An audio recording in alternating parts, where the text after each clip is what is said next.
യോശുവ അധ്യായം 11.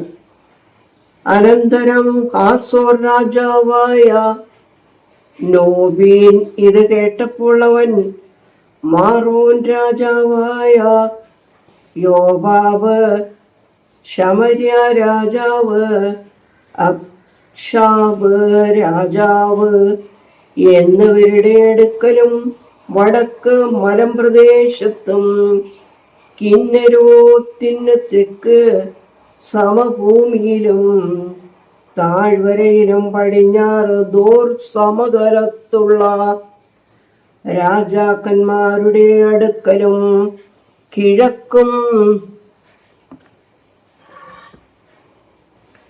പടിഞ്ഞാറുമുള്ള കനാന്യർ, പർവ്വതങ്ങളിലെ അമോര്യർ, ഹിത്യർ, പെരിസ്യർ, യെബൂസ്യർ, മിസ്പെ ദേശത്ത് ഹെർമോന്റെ അടിവാരത്തുള്ള ഹിവ്യർ എന്നിവരുടെ അടുക്കലും ആളയച്ചു.